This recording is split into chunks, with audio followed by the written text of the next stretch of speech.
네, 안녕하세요. 오늘은 선생님과 새로운 단원의 확률에서 확률의 뜻, 즉 학습 목표는 수학적 확률과 통계적 확률의 의미를 이해한다를 두고 한번 수업을 시작하도록 하겠습니다. 먼저 확률을 알기 위해서 다양한 용어에 대해 이해를 해야 되는데 먼저 그 용어를 이해하는 시간을 가지도록 하겠습니다. 탐구활동에 시행과 사건이라고 되어 있는데요. 오늘 이 시행과 사건에 대해서 새로운 용어가 무슨 뜻인지 알아보도록 하겠습니다. 두 학생이 가위바위보를 할 때 다음 물음에 답하시오 라는 문제입니다. 먼저 가위바위보를 하여 나오는 모든 경우의 수를 순서상의 집합으로 나타내시오 라고 되어 있습니다. 순서상의 집합으로 두어야 하니까 먼저 두 학생이 가위 이렇게 낼 수 있습니다. 아니면 가위보 이제 생략을 하겠습니다. 그리고 바위 아니면 바위 그리고 가위 바위보 그리고 가위 그리고 바위. 네, 그래서 이렇게 세보면은 총 하나, 둘, 셋, 넷, 다섯, 여섯, 일곱, 여덟, 9가지의 경우의 수가 있는 집합으로 나타냈습니다. 이 중에서 비기는 경우를 순서상의 집합으로 나타내시오 라고 되어 있습니다. 그러면 가위 바위 보보 이렇게 나타낼 수 있겠죠. 자, 여기에서 우리가 탐구활동에서 문제 풀어본 것을 토대로 시행과 사건이 무엇인지 알아보도록 하겠습니다. 먼저 교과서에 나와 있는 그 뜻을 한번 읽어보도록 하겠습니다. 주사위나 동전을 던지는 것과 같이 그 결과가 우연에 의하여 결정되고 같은 조건에서 여러 차례 반복할 수 있는 실험이나 관찰을 시행이라고 합니다. 네, 같은 조건에서 여러 차례 반복할 수 있는 실험이나 관찰을 시행이라고 합니다. 그럼 이 어떤 시행에서 일어날 수 있는 모든 결과의 집합을 표본 공간이라고 합니다. 시행에서 일어날 수 있는 모든 결과의 집합을 표본 공간이라고 합니다. 그리고 표본 공간의 부분 집합을 사건이라고 합니다. 또 원소 한 개로 이루어진 사건을 근원 사건이라고 말합니다. 자, 그러면 위에 있는 그 탐구 활동에서 우리가 표본 공간 사건, 근원 사건이 무엇인지 알아보도록 하겠습니다. 먼저 두 학생이 가위바위보를 하는 것은 시행에 해당하겠죠. 같은 조건에서 여러 차례 반복을 할 수 있는 실험이니까요. 자, 이 가위바위보를 하는 시행에서 표본 공간은 모든 결과, 그러니까 이 가위바위보를 하는 상황에서 나올 수 있는 모든 결과를 집합으로 나타낸 것입니다. 그러니까 지금 1번에서 나타낸 이 집합이 표본 공간이 됩니다. 그리고 사건이란 무엇이냐? 사건은 표본 공간의 부분 집합이다 라고 했습니다. 그랬으니까 우리 이 1번에서 나온 부분 집합이 모두 다 사건이 될 수 있는데요. 그래서 2번 문제 같은 경우에는 1번에 있는 집합의 부분 집합이 됩니다. 그래서 요거는 비기는 사건이라고 명칭을 할 수 있어요. 아니면 내가 가위만 내는 사건이라고 하면은 가위만 내는 그 사건을 부분 집합으로 따로 만들 수 있죠. 그래서 표본 공간의 부분 집합을 우리는 사건이라고 합니다. 그래서 내가 구하고 싶은 어떤 임의의 사건을 모두 다 표본 공간의 부분 집합으로 나타내면 됩니다. 그러면 근원 사건이란 무엇이냐? 근원 사건은 원소 한 개로 이루어진 사건이다. 그러니까 지금 1번, 2번 같은 경우에는 원소가 여러 개 있어요. 1번 같은 경우에는 원소가 9개가 있고 2번 같은 경우에는 원소가 3개가 있죠. 그러면 근원 사건 같은 경우에는 원소를 하나만 만들어주는 겁니다. 예를 들어서 이렇게 가위가위 이런 식으로 다 만들어주면 근원 사건이 됩니다. 그래서 이렇게 우리가 각각이 일어날 수 있는 그 사건을 근원 사건으로 만들 수 있는데요. 뭐 이런 것들을 다 근원 사건이라고 얘기를 합니다. 자, 그래서 우리가 확률을 배울 때는요, 이 3가지 용어는 꼭 알고 있어야 돼요. 표본 공간, 사건, 근원 사건. 이 3가지 용어를 충분히 잘 이해하고 있어야 앞으로 문제를 풀 때 헷갈리지 않습니다. 그래서 이 3가지 용어를 꼭 잘 알아두시기 바랍니다. 자, 여러분이 잘 이해했는지 먼저 그 아래에 확인하기와 문제 1번을 풀어보도록 하겠습니다. 주사위 1개를 던지는 시행에서, 시행은 어떤 같은 조건에서 여러 차례 반복할 수 있는 실험이나 관찰이라고 했죠. 주사위 1개 던지는 건 여러 차례 반복할 수 있죠. 시행입니다. 여기에서 나올 수 있는 모든 결과는 우리가 표본 공간이라고 부르기로 했죠. 이 표본 공간 꼭 알고 있어야 되는 거. 자, 그럼 표본 공간 구하면 주사위 1개 던지면 1부터 6까지에 나올 수 있는 경우의 수가 있죠. 그래서 그 모든 결과를 집합으로 나타내면 됩니다. 그래서 그 표본 공간 S는 1, 2, 3, 4, 5, 6 이렇게 구해주면 되죠.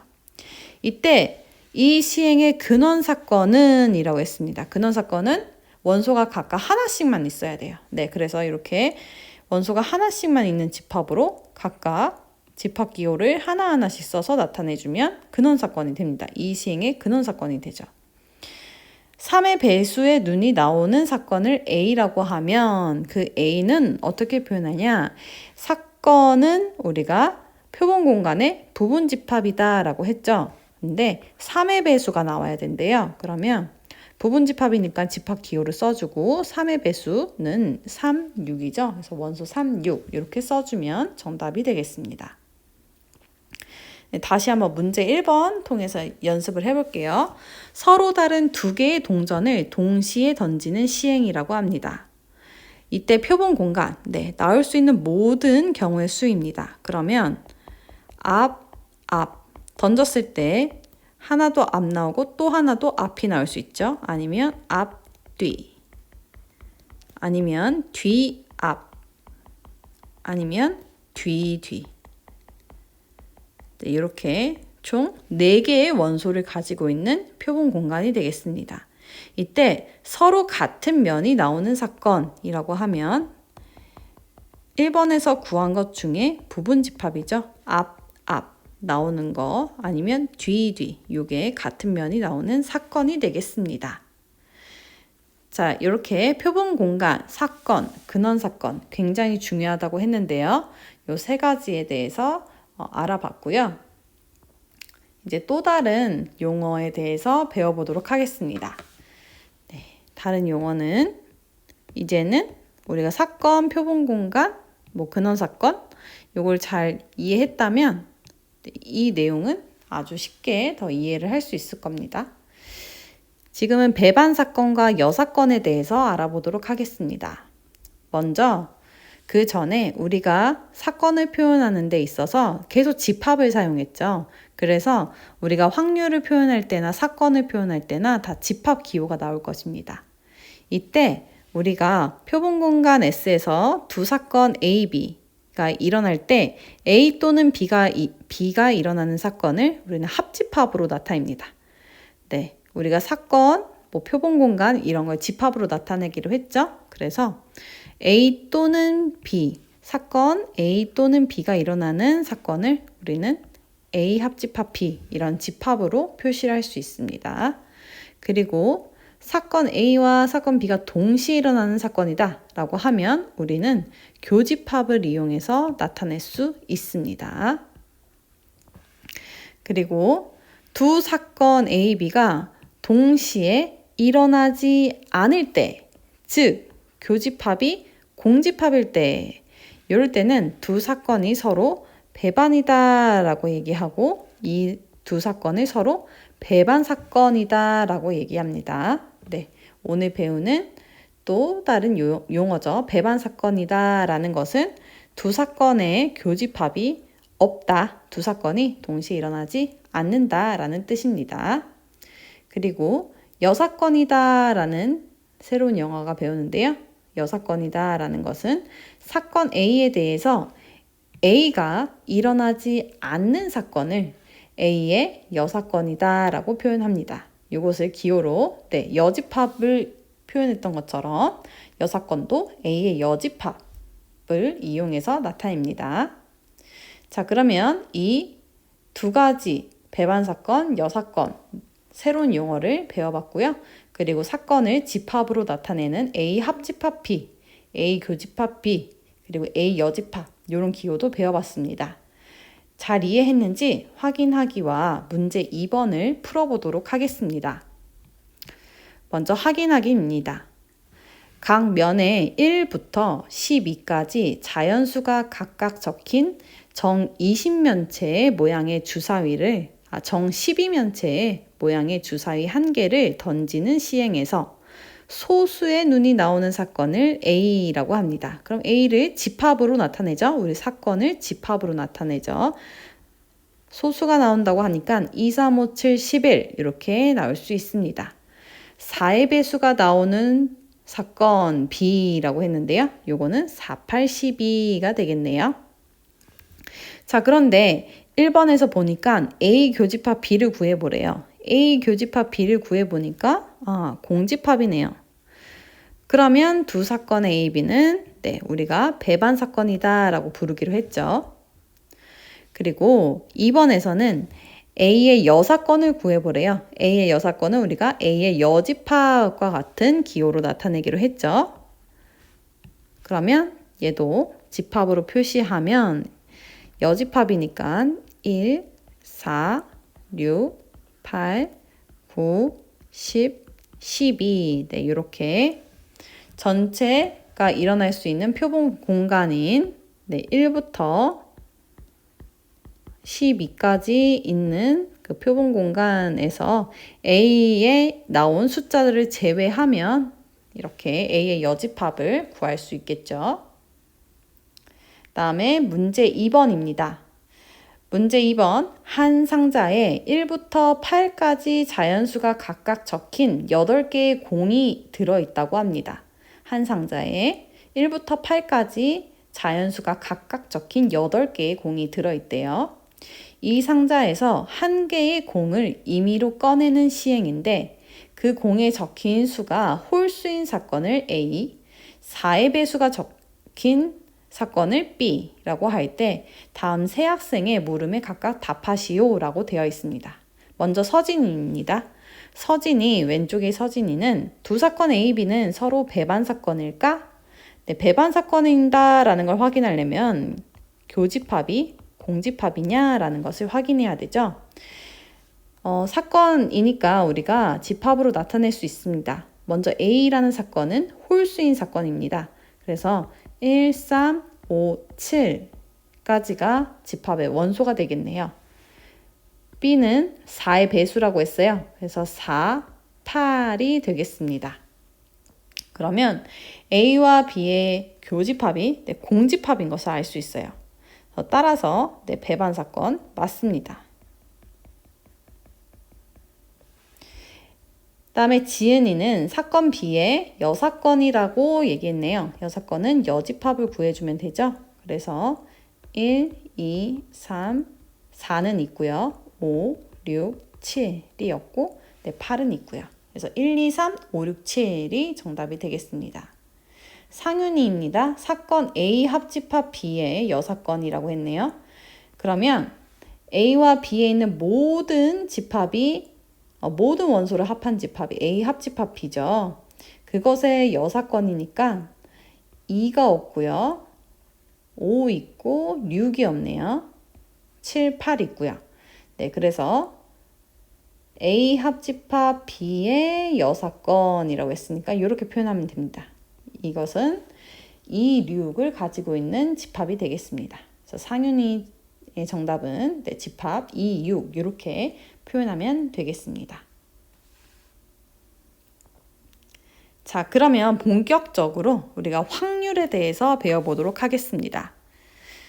자, 확률이라는 것은요, 어떤 시행에서 사건 A가 일어날 확률을 일단 기호로 이렇게 표시합니다. 앞에 P라는 기호가 붙고요. 그리고 내가 구하고 싶은 확률이 어떤 사건인지 그 사건 집합을 괄호 안에 적어줍니다. 우리가 P라는 기호를 이용한 이유는 확률의 뜻이 확률을 영어로 했을 때 probability라고 하기 때문에 이 앞글자 P를 따서 우리가 기호로 이렇게 P라고 나타냅니다. 자, 이 확률의 종류에는요, 두 가지가 있습니다. 수학적 확률이 있고요, 통계적 확률이 있습니다. 오늘의 학습 목표가 뭐였는지 기억하시나요? 오늘의 학습 목표는 수학적 확률과 통계적 확률의 의미를 이해한다입니다. 네, 오늘 배울 내용 중에 아주 중요한 게 수학적 확률과 통계적 확률을 잘 이해하는 것입니다. 그러기 위해서 우리가 표본공간 사건, 근원 사건을 잘 알고 있어야 되는데요. 자, 수학적 확률의 뜻에 뭐가 나오냐? 수학적 확률이라는 것은 표본공간 S가 어떤 시행의 표본공간 S가 유한계의 근원 사건으로 이루어져 있어야 됩니다. 그리고 각 근원 사건이 일어날 가능성이 모두 같아야 합니다.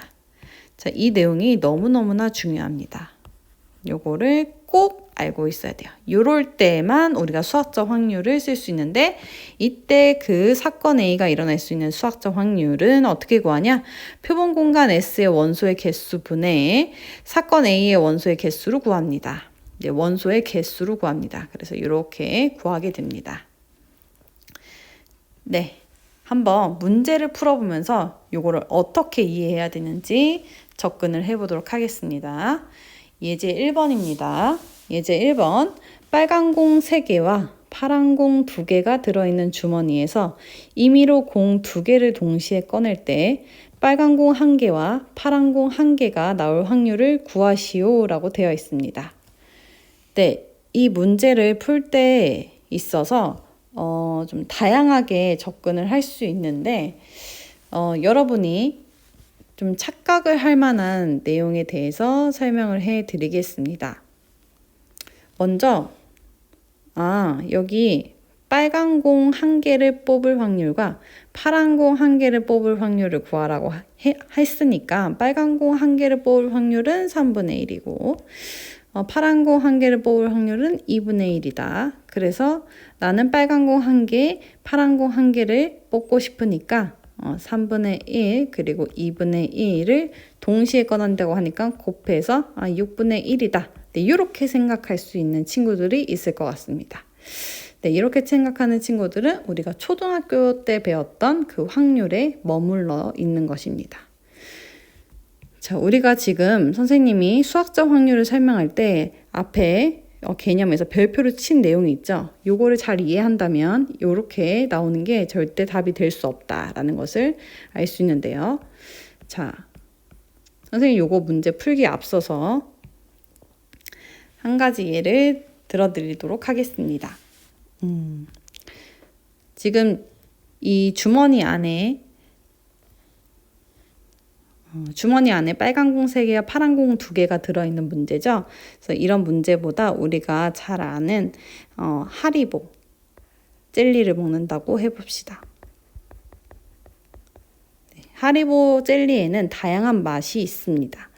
여기에는 파인애플 맛도 있고 그리고 체리 맛도 있고요. 그리고 딸기 맛도 있다고 해봅시다. 그랬을 때 여기 파인애플 맛이 2개가 있고 체리 맛이 4개가 있고 딸기 맛은 없다고 해볼게요. 이렇게 쉽게 먼저 파인애플 2개, 체리 맛 4개 있다고 해봅시다. 자, 그러면 내가 이 하리보에서 파인애플을 뽑을 확률은 얼마인가요? 네, 파인애플을 뽑을 확률은 파인애플 아니면 체리 맛 둘 중에 하나가 있으니까 2분의 1인가요? 아니죠. 2분의 1이 아니라 나는 6개 중에 2개를 고를 수 있기 때문에 3분의 1이 됩니다. 전체 경우의 수가 6이 되게 됩니다. 지금 파인애플, 체리가 각각 다 세준 거죠. 여기 파인애플 2개, 체리 4개가 다 들어가 있는 거죠. 파인애플 2개, 그리고 체리 4개가 다 들어간 상황에서 그리고 여기에 파인애플 2개가 들어간 상황입니다. 이게 파인애플을 내가 뽑을 확률이죠. 이게 바로 수학적 확률입니다. 무슨 뜻이냐면 어떤 시행, 지금 하리보에서 젤리를 뽑는 상황입니다. 하리보에서 젤리를 뽑는 상황. 여기에 있는 표본 공간에는 유한계의 근원 사건으로 이루어져 있어야 됩니다. 근원 사건이란 말은 원소가 각각 하나하나씩 있어야 된다고 했어요. 집합이 하나하나. 그러면 파인애플이 2개가 있다고 했죠. 그래서 파인애플, 그리고 체리,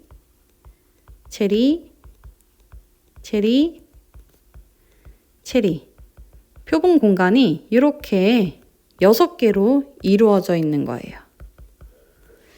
그럴 때 각 근원 사건이 일어날 가능성이 모두 같아야 돼요. 네, 지금 보니까 이렇게 돼 있으면 이 각각이 파인애플 뽑을 확률, 체리맛 뽑을 확률이 각각이 동등하죠. 이 6개 중에 다 6분의 1입니다. 요거 뽑을 확률도 6분의 1 다 동등하게 되죠. 자, 우리가 처음에 2분의 1이라고 생각한 건 왜 안 됐을까요? 처음에 2분의 1이라고 생각한 것은 파인애플 아니면 체리 맛이 있네? 그러니까 내가 뽑을 확률은 파인애플 확률은 2분의 1이야 라고 생각한 겁니다. 자, 이 친구는 어떻게 생각한 거냐? 한번 초록색으로 적어볼게요. 표본 공간에 파인애플 아니면 체리 이렇게 있다고 생각한 거예요. 자, 그리고 각 근원 사건이 일어날 가능성이 모두 같아야 된대요. 수학적 확률에서. 근데 지금 여기는 파인애플 맛은 2개가 있어요. 그러니까 체리 맛 뽑을 확률과 파인애플 뽑을 확률이 서로 같지가 않아요. 이때의 확률이 서로 다르다는 거죠. 이러면 우리가 정답이 나올 수가 없습니다. 옳게 구할 수 있는 정답이 되지 않는다는 거예요. 그래서 각각의 근원 사건이 서로 일어날 가능성이 모두 같아야 된다라는 말이 너무너무나 중요한 말입니다. 그런 상황을 만들어줘야 우리가 제대로 된 확률의 정답을 구할 수 있습니다. 네, 문제를 설명하는 게 길어졌는데요. 요거 빨강 파란 공을 그러면 어떻게 구해야 되는지 한번 설명해 보도록 하겠습니다. 자, 각각 표본 공간이 일단 각각의 근원 사건이 서로 똑같아야 된다라고 했어요. 그러면 지금 이 표본 공간에 빨간 공 3개 그리고 파란 공 2개가 있는 거에서 2개를 동시에 꺼내는 상황인 거죠. 그러면 빨간 공 하나를 이제 뽑고 또 다른 빨간 공 하나를 뽑고 이렇게 뽑을 수 있고 이걸 집합으로 표시를 해야 되죠. 우리가 각각의 근원 사건이 일어나 있으니까.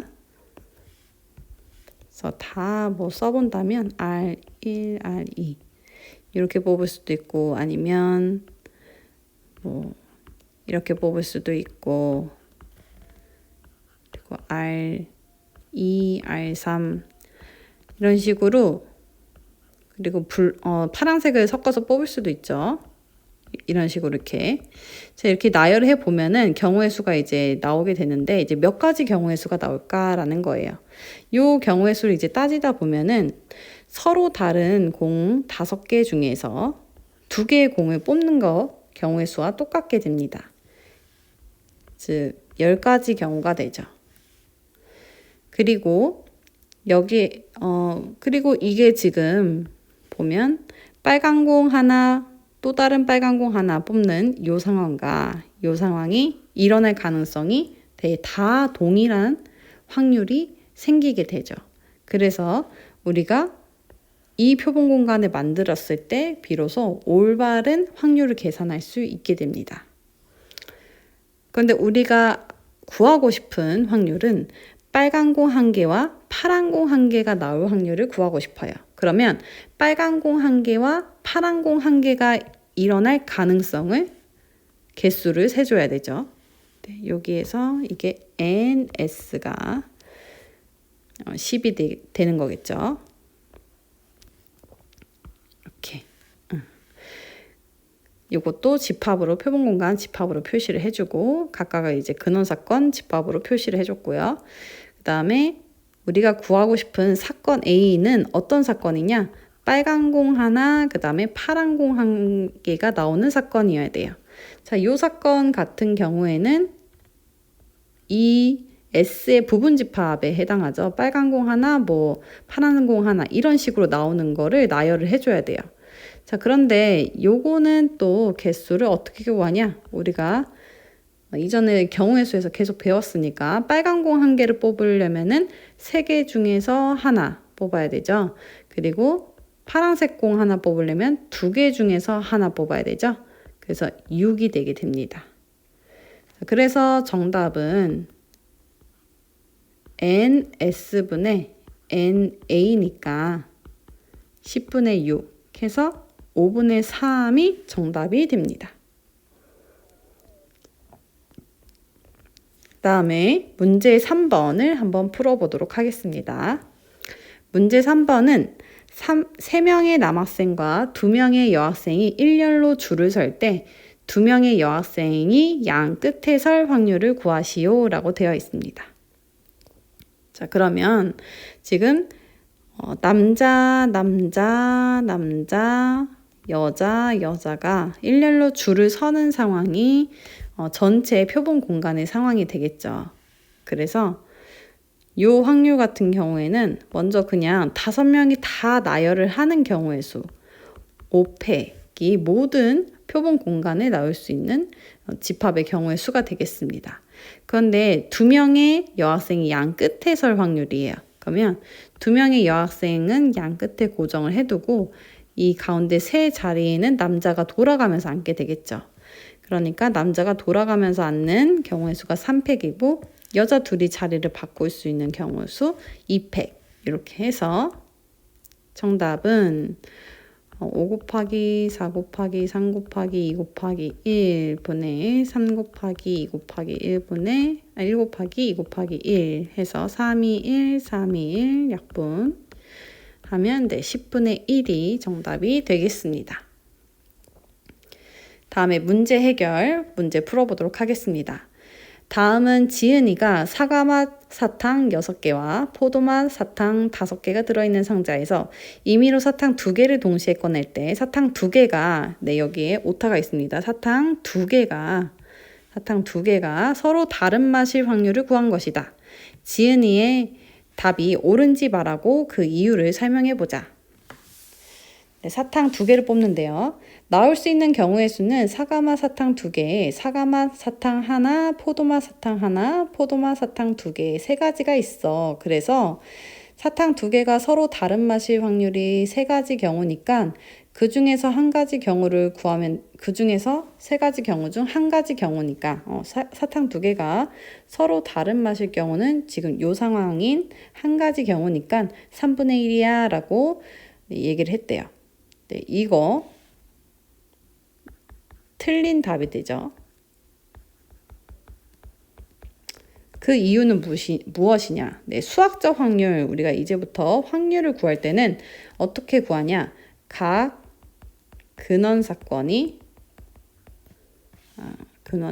각 근원 사건이 모두 일어날 가능성이 각 근원 사건이 일어날 가능성이 모두 같아야 된다. 라고 했습니다. 자, 그러면 지금 여기에서 사과맛 2개 뽑을 가능성과 사과맛 사탕 하나, 포도맛 사탕 하나, 그리고 포도맛 사탕 2개, 요 상황들이 다 같은 상황이어야 돼요. 그러니까 사과맛 2개, 그리고 사과맛 하나, 포도 하나, 그리고 포도 2개. 요거 일어날 가능성이 모두 다 같아야 돼요.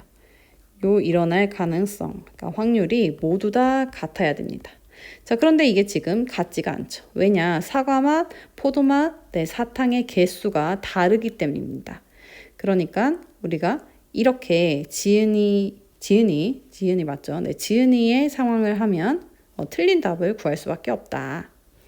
그래서 우리가 옳은 답을 구하려면 어떻게 해야 되냐? 옳은 답을 구하려면은 지금 사탕의 개수가 다른 것을 다 고려를 해줘야 돼요. 사과맛 사탕이 하나 6개가 다 다른 경우의 수, 다 다르다.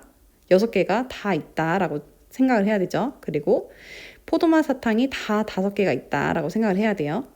그러니 11개 중에서 2개를 전체 뽑을 수 있는데 여기에서 서로 다른 맛인 확률을 구하려고 하니까 6개 중에서 하나 뽑고 사과맛, 그 다음에 포도맛 사탕 5개 중에서 하나 뽑고 이렇게 상황을 구해줘야 되죠. 그래서 이거 구해주면 11C2 같은 경우에는 2 곱하기 1분의 11 곱하기 10 이렇게 구하게 되고 6C1 같은 경우에는 6이죠. 그리고 5C1 같은 경우에는 5고 이거 약분하면 55분의 30 이렇게 되는데 또 약분이 가능하죠. 11분의 6이 정답이 됩니다. 그래서 선생님이 아까 하리보 젤리에서도 설명을 했지만 수학적 확률 같은 경우에는 우리가 확률을 구할 때 있어서 각 근원 사건이 일어날 가능성이 모두 같다라는 이 말이 너무나 중요합니다.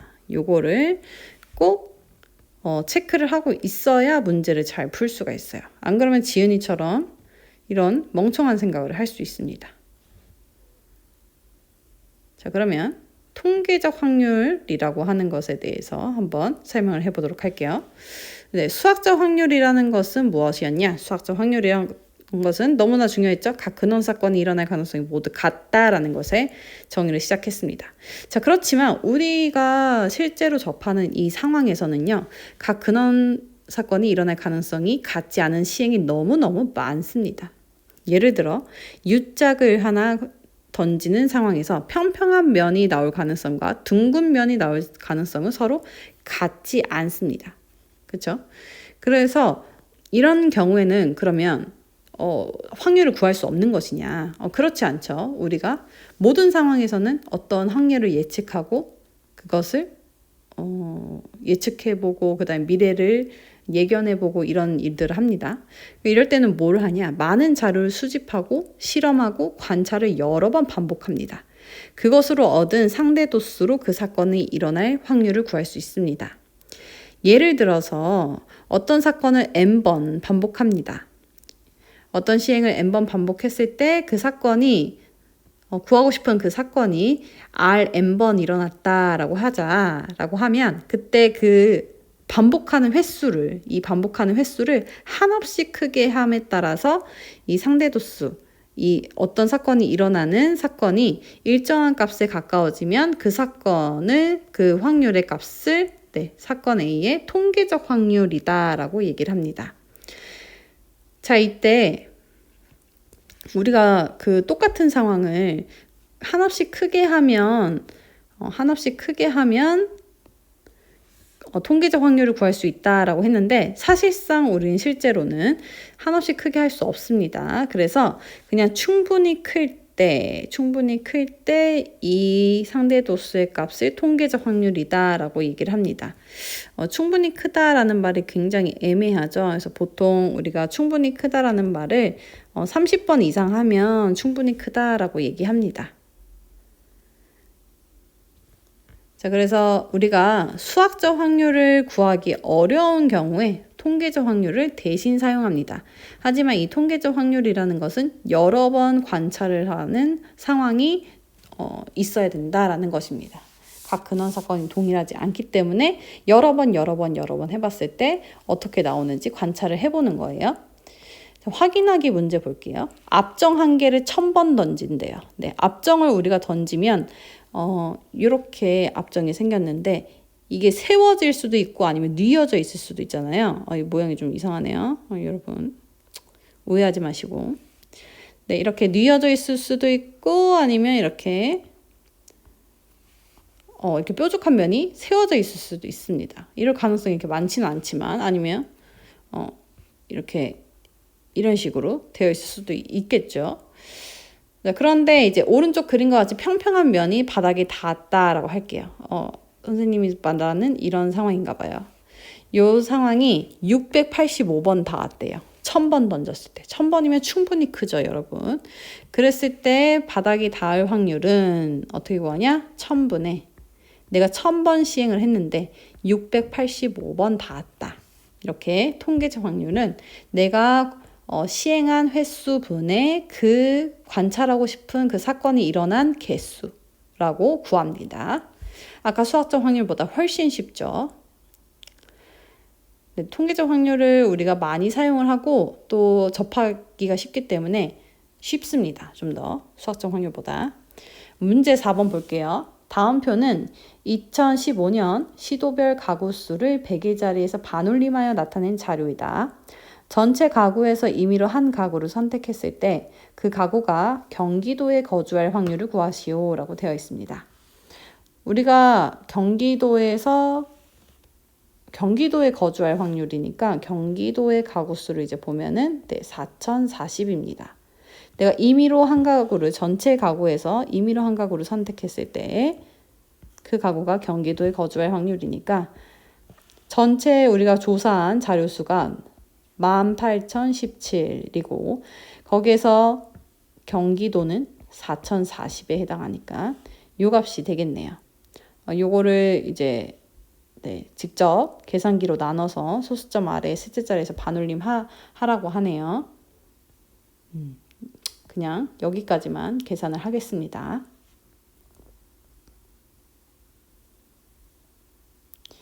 자, 그러면 마지막으로 확률과 관련된 기본 성질에 대해서 배우고 오늘 수업을 마무리하도록 하겠습니다.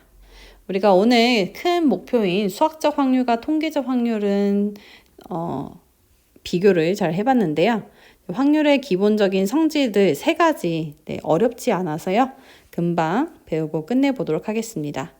사건 A에 대해서 사건 A가 일어날 확률은 일어나지 않을 수 있으니까 0 이상부터 반드시 일어날 수 있기 때문에 1이 됩니다. 그리고 표본 공간 S에 대해서 그 표본 공간이 일어날 확률은 1이 됩니다. 그리고 절대로 일어나지 않는 사건은 공집합인데 그것은 공집합의 확률은 0이 됩니다. 이렇게 되는 이유는 여기 이렇게 막 설명이 되어 있습니다. 그런데 우리가 그냥 초등학교 때부터 확률을 배우면서 잘 알고 있는 것이 확률이 1이 넘어가는 상황은 절대 발생할 수 없죠. 그래서 확률이 1이다라는 것은 그 상황이 100% 일어난다라는 것을 알 수 있고요. 어떤 확률이 0이다라는 것은 그 사건이 절대 일어나지 않는다라는 것을 뜻합니다. 그래서 확률이라는 것은 0과 1 사이에 있는 어떤 숫자들, 그러니까 분수나 아니면 소수로 표현이 되는 것이지 1보다 크거나 아니면 0보다 작거나 하는 값은 나올 수가 없습니다. 문제 5번을 한번 풀어보도록 하겠습니다. 다음 그림의 출발 지점에서 사건의 확률이 0인 징검다리를 건너 도착 지점까지 갈 때 그 경로를 찾고 도착 지점에 확률이 0인 사건의 예를 쓰시오. 확률이 0인 사건을 우리가 징검다리를 건너야 됩니다. 해가 서쪽에서 뜨는 사건이라고 했네요. 해가 서쪽에서 뜰 수가 절대 없죠. 그러니까 기억이 확률이 0인 사건이죠. 해가 동쪽에서 뜨는 사건, 항상 동쪽에서 뜨죠. 그래서 얘 같은 경우에는 확률이 1이 됩니다. 다음에 디귿. 서로 다른 2개의 주사위를 동시에 던질 때 눈의 수의 차가 1인 사건이래요. 그러면 2가 나왔을 때 1이 나올 수도 있고 3이 나왔을 때 2가 나올 수도 있고 몇 가지 경우의 수들이 있죠. 그래서 이건 1도 아니고 0도 아닌 숫자가 나올 것입니다. 리을 같은 경우에는 서로 다른 두 개의 주사위를 동시에 던질 때 나오는 눈의 수의 합이 1인 사건이라고 했습니다. 주사위를 던졌을 때 최소한 1밖에 못 나오니까 합을 해도 2죠, 최소. 그러니까 1이 나올 수는 없습니다. 그래서 리을이 답이 되겠네요. 그래서 기역과 리을을 징검다리로 건너야 되고요. 우리가 확률이 0인 사건 예로 뭐 한다면 우리가 100점 만점인 확통 시험에서